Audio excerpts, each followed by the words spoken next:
work energy theorem for conservative force. If object is moving in the direction of conservative force, its potential energy decreases but kinetic energy increases. Work done by the force converted into kinetic energy. म्हणजे एखादी वस्तू इकडं या दिशेलाच force लावला त्याच दिशेला जर ती वस्तू जात असेल तर त्याची पोटेन्शियल एनर्जी कमी होते पण कायनेटिक एनर्जी वाढत जात असेल. दुसरा प्रकार, on the other hand, if object is moving against the conservative force, it's a kinetic energy decreases. म्हणजे वस्तू या दिशेला येते आणि तुम्ही फोर्स या दिशेला लावता. म्हणजे मोशन ऑफ बॉडी इकडं आहे आणि तुम्ही लावलेला फोर्स असा आहे, एकमेकाच्या विरुद्ध आहे. या केसमध्ये काय होते, याची पोटेन्शियल एनर्जी तुमची कायनेटिक एनर्जी कमी होणार. So kinetic energy decreases is equal to work done. म्हणजे तुम्ही जो वर्क डन करणार आहे त्याच्यानुसार ती बदलणार आहे. This is called as work energy theorem for conservative forces. For non-conservative forces, an object dropped from some height at h falls down through air. While coming down, its potential energy decreases. म्हणजे कुठली energy आहे का उंचीवरून जर आपण टाकली, उंचीवर असताना तिच्याजवळ असणारी पोटेन्शियल एनर्जी वेगळी असते. हाईटनुसार ती बदलत जाते. जितकी हाईट जी असते तितकी पोटेन्शियल एनर्जी जास्त असते. तिथून वस्तू सोडली, जमिनीच्या दिशेला यायला लागली की तिच्या पोटेन्शियल एनर्जीचं रूपांतर कायनेटिक एनर्जीमध्ये होत जातं. Principle of conservation of linear momentum. The total linear momentum of an isolated system is conserved during the interaction. The total linear momentum म्हणजेच काय, P is equal to mass into velocity. हे mass into velocity हे जे काही linear momentum आहे हे सतत conserve कुठपर्यंत, जोपर्यंत एक्सटर्नल फोर्स लागत नाही तोपर्यंत. एक्सटर्नल फोर्स लागला तर मात्र ते कॉन्स्टंट राहत नाही. According to Newton's second law, the resultant force is equal to rate of change of linear momentum, that is F bar is equal to D P bar divide by D T. P म्हणजेच M V. जर तुम्ही M V टाकलं इथं तर D M V by D T, M बाजूला केला तर D V by D T, आणि rate of change of velocity म्हणजेच ॲक्सलरेशन एम इंटू ए. पण आपल्याला याची गरज आहे, याची आवश्यकता नाही. If no external force act on the body, बॉडीवर बाहेरून फोर्स लागला नाही, linear momentum is not change और इट रिमेन कॉन्स्टंट. फोर्स लागला नाही म्हणजे एफची किंमत शून्य घेतली, D P by D T हे झिरो. हे कधी झिरो येतं, जरा पी कॉन्स्टंट असेल तरच ही डेरिव्हेटिव्ह शून्य येते, झिरो येते. हे डेरिव्हेटिव्हमध्ये तुम्हाला मॅथमॅटिक्समध्ये होईलच.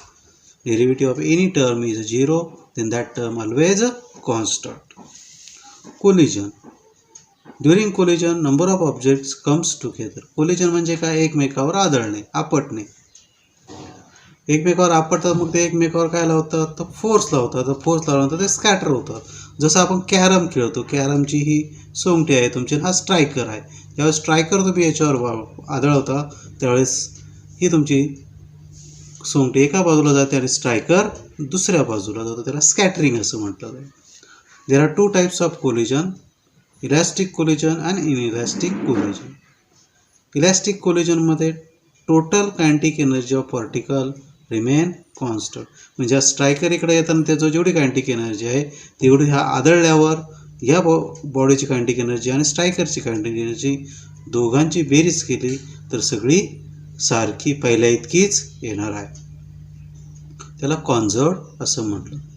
पण इनइलॅस्टिकमध्ये ते कॉन्झर्व्ड असत नाही. कदाचित स्ट्रायकरची जास्त राहील आणि इन्सिडेंट झाल्यानंतर दोघांची कायनेटिक एनर्जी कमी असेल. Elastic collision, kinetic energy conserved, also the linear momentum is also conserved. Initial linear momentum P1 and final linear momentum P2 must be equal. But in elastic collision, kinetic energy of particle is not conserved. म्हणजे initial kinetic energy K E1 is not equal to final kinetic energy, but linear momentum is conserved. दोघांची linear momentum सारखी असेल.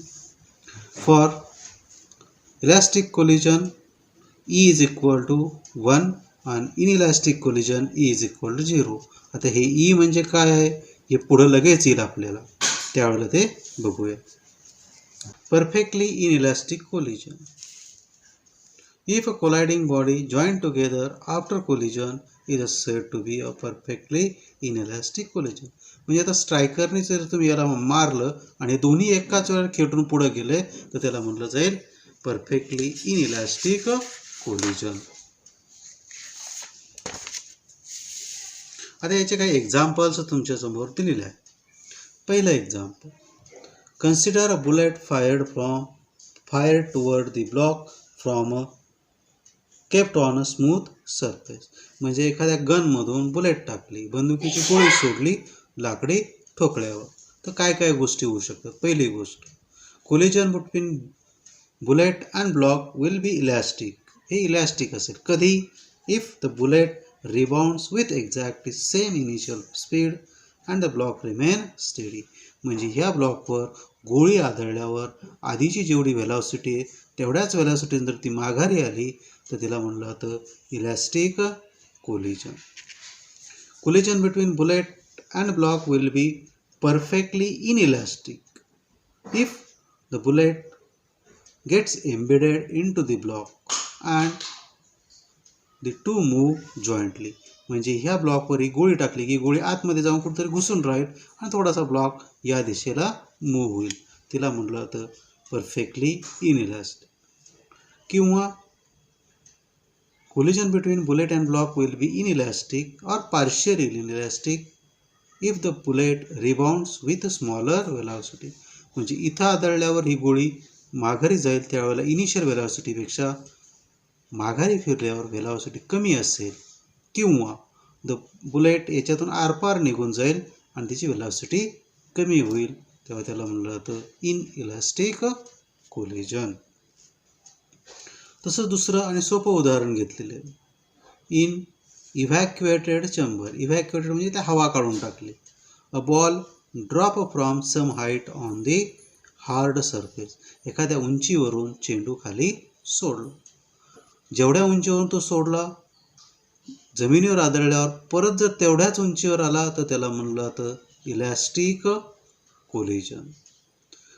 आणि जर जमिनीवर आदळल्यावर तेवढीच उंची त्याने घेतली नाही, ज्या उंचीवरून सोडला तेवढ्या उंचीपर्यंत पोहोचला नाही, कमी उंचीवर पोहोचला तर त्याला म्हटलं जातं इनइलॅस्टिक कोलिजन.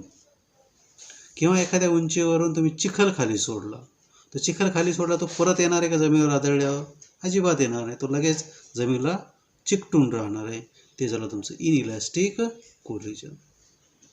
आता मागच्या वेळेला ई आला होता बघा, E is equal to 1 elastic कोलिजनला आणि E is equal to 0 inelastic कोलिजनला. तो ई म्हणजेच कोइफिशियंट ऑफ रेस्टिट्यूशन, तो म्हणजेच 2 याचा रेशो आहे.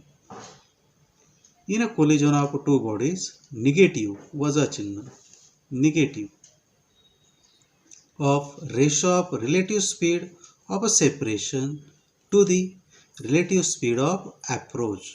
रिलेटिव्ह स्पीड ऑफ सेपरेशन म्हणजे आदळल्यानंतर वस्तू एकमेकांपासून दूर जातील, त्यांच्या व्हेलॉसिटीमध्ये होत जाणारा बदल, आणि ते एकमेकाला आदळताना एकमेकाकडे येणार आहेत, म्हणजे एकमेकाकडे येताना त्याच्या व्हेलॉसिटीमध्ये होत जाणारा बदल, या दोघांच्या रेशोला म्हटलं तर कोइफिशियंट ऑफ रेस्टिट्यूशन.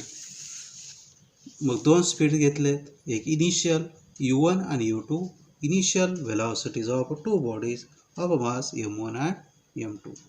म्हणजे एकमेकाच्या दिशेला ही एक वस्तू आहे m1, ही दुसरी वस्तू आहे m2. ही u1 व्हेलॉसिटीने इकडे येते आणि ही u2 व्हेलॉसिटीने या दिशेला येतात, हे त्याचे इनिशियल व्हेलॉसिटी. आता हे एकमेकाच्या दिशेला येतात म्हणजे त्याची रिलेटिव्ह व्हेलॉसिटी काय झाली, u2 मायनस u1. व्हेलॉसिटीमध्ये फरक आहे, त्याच्या जवळ येणार नाही, किंवा तो 0 येऊ शकतो. आता हे ज्यावेळेस इथे येऊन एकमेकावर आदळतील त्यावेळेला एक बॉडी या दिशेला जाईल, एक बॉडी या दिशेला जाईल.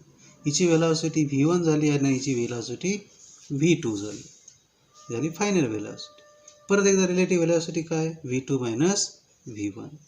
मग त्याच्यावर कोइफिशियंट लिहिलं आहे की सेपरेशनचं आहे v2 मायनस v1, म्हणून v2 मायनस v1 वर, आणि इनिशियल सुरुवातीचं आहे u2 मायनस v1 हे खाली. हे झालं कोएफिशियंट ऑफ रेस्टिट्यूशन.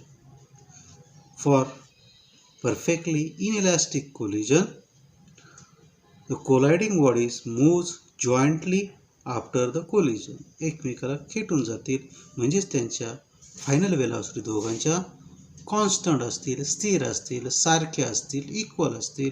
म्हणजे v2 is equal to v1. दोन्ही एकसारखं झालं म्हणजे हे दोन्ही एकसारखं झालं तर मग याची किंमत 0 होणार आहे म्हणजेच ई तुमचा 0 होणार. So for inelastic collision, E is equal to 0.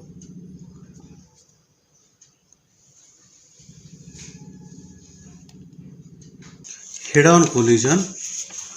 If the colliding object move along the same straight line before and after the collision, then it is called as head-on collision.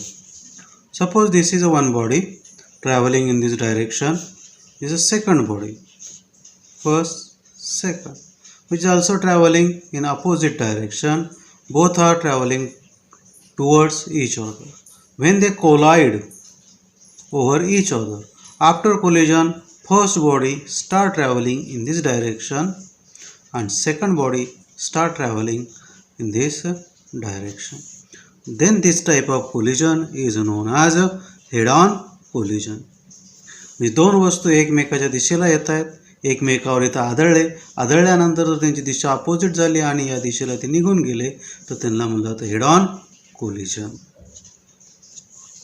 ते असे जाऊ शकतील किंवा मग दुसरी body या दिशेला जाईल, पहिली बॉडी या दिशेला जाईल. असं जरी झालं तर त्याला म्हणलं आहे head on collision. In case of head on collision we say the coefficient of restitution during the head on collision. मग आता दोन वस्तू आहेत. पहिली वस्तू आहे ही, हिचं मास लेट m1, हिचं मास m2. हिची इकडे येणारी वेलॉसिटी u1, ही इकडे येते हिची वेलॉसिटी u2. आफ्टर कोलिजन, इथं तुमचं कोलिजन झालं, ह्या कोलिजन नंतर ही इकडं चालली, मग ह्या m1ची वेलॉसिटी झाली v1 आणि या m2ची वेलॉसिटी झाली v2.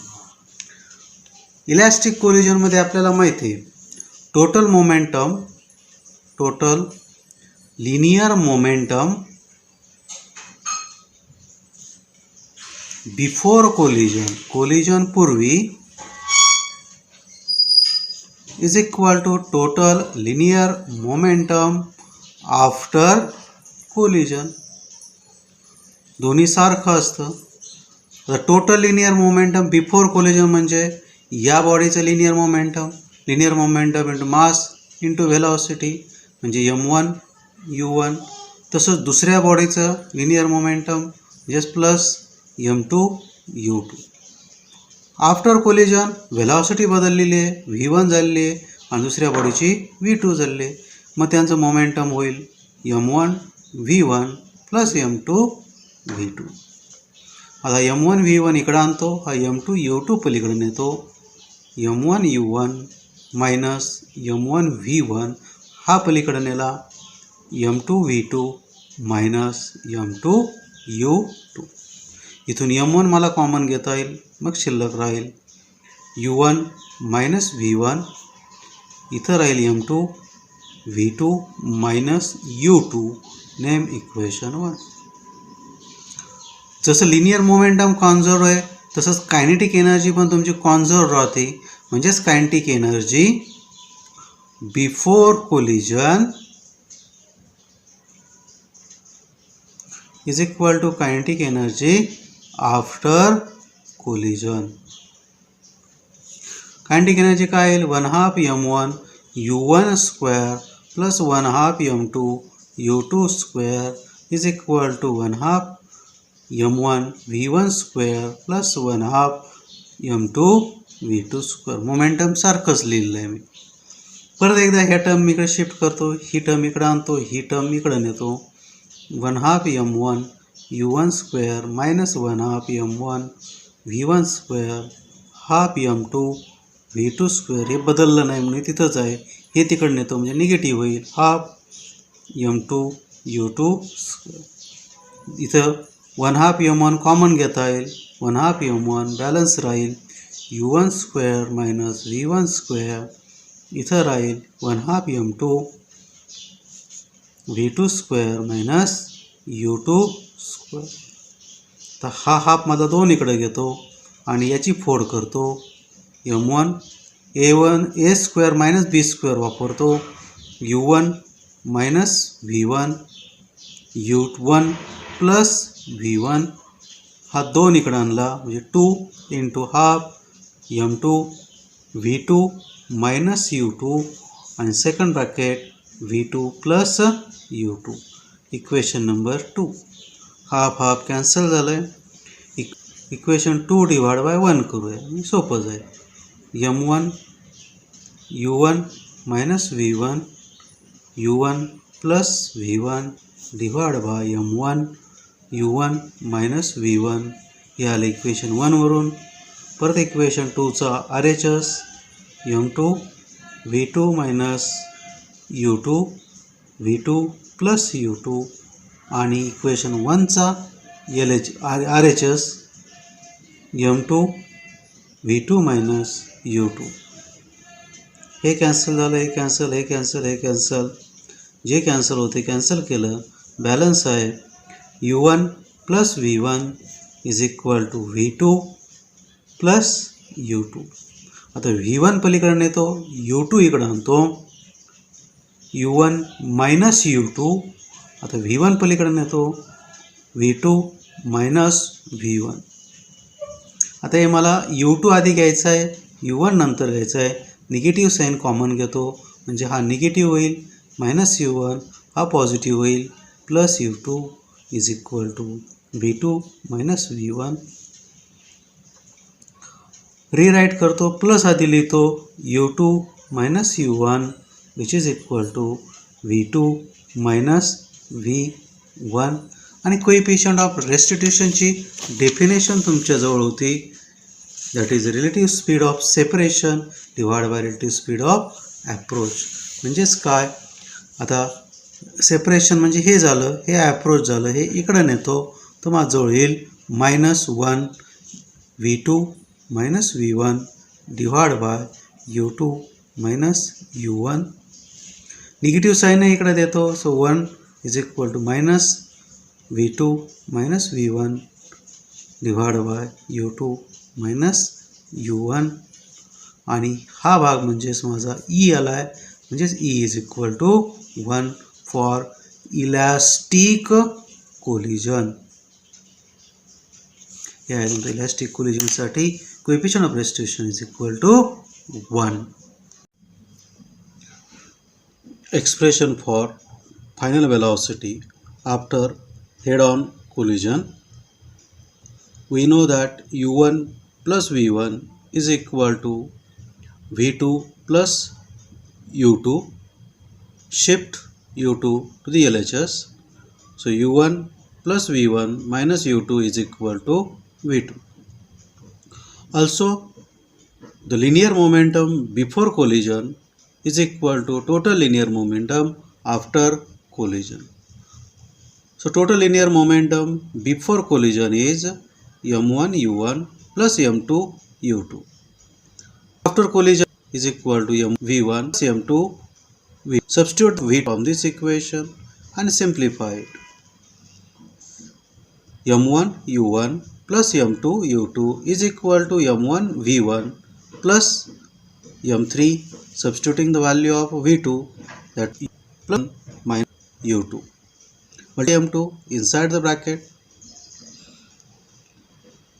After multiplication and simplify m1 u1 plus m2 u2, shifting that m1 u1 to the LHS as well as m2 u2 to the LHS, keeping m1 v1 plus m2 v1 terms to the RHS. That means all v1 terms now towards the RHS. Take a common u1 from these two terms. So m1 minus m2 outside the bracket u1 plus m2 u2 m2 u2, that means twice m2 u2, which is equal to, taking v1 as a common, m1 plus m2 into v1. Shift this bracket to the RHS, then you get the final velocity of a mass m1, that is v1 is equal to m1 minus m2 divided by m1 plus m2 into u1 plus twice m2 divided by m1 plus m2 into u2 is equal to v1, or we write v1 is equal to m1 minus m2 divided by m1 plus m2 into u1 plus twice m2 divided by m1 plus m2 into u2. Remember that here is a v1, so m1 is a first and multiplied by u1. As v1 you are calculating in second terms, m2 is there and multiplied by u2.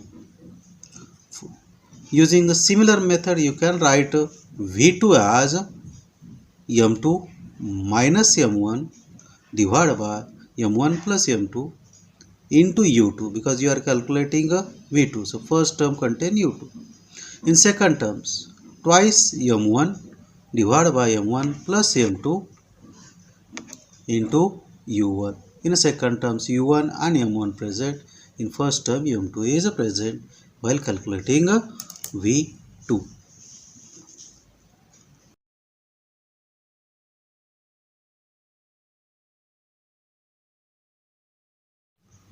Loss in kinetic energy during perfectly inelastic head-on collision. Consider the perfectly inelastic head-on collision of two bodies having masses m1 and m2. u1 and u2 initial velocities of two bodies. V is a final velocity of two bodies, because in elastic collision final velocity is a constant. According to the conservation of linear momentum before collision is equal to linear momentum after collision. We know how to write it, that is m1 u1 plus m2 u2 equal to m2 into v. m1 into v, 2 into v, and that v is taken as a common and written directly. From this, v is equal to m1 u1 plus m2 u2 divided by m1 plus m2. For inelastic collision, total initial kinetic energy is not equal to total final kinetic energy. So kinetic energy may get reduced. So loss in kinetic energy, total initial kinetic energy minus total final kinetic energy. Total initial kinetic energy using the formula 1 half m1 u1 square plus 1 half m2 u2 square minus final energy 1 half inside bracket m1 plus m2 into v square. Now substitute the value of v, which we have calculated above. Substitute the value of v, make it a square. This is in denominator. Here denominator nothing, that means 1. You have to do the cross multiplication, taking 1 half common. m1 u1 square inside bracket m1 plus m2 bracket complete plus m2 u2 square multiplied by inside bracket m1 plus m2 bracket complete minus this term totally, sign of all terms get can change, and whole divided by m1 plus m2. Again multiply by m1 u1 square to the m1 plus m2, open both the bracket, cancel out whatever possible to cancel, then 1 half remain in bracket m1 m2 into u1 square plus m1 m2 u2 square minus 2 m1 m2 u1 u2 divided by m1 plus m2. Take m1 m2 common and denominator as a common, inside bracket u1 square plus u2 square minus twice u1 u2. This is nothing but u1 minus u2 whole bracket square. This gives you the loss in kinetic energy, that is 1 half m1 m2 divided by inside loss in kinetic energy 1/2 m1 m2 divided by m1 plus m2 multiplied by u1 minus u2 whole bracket square.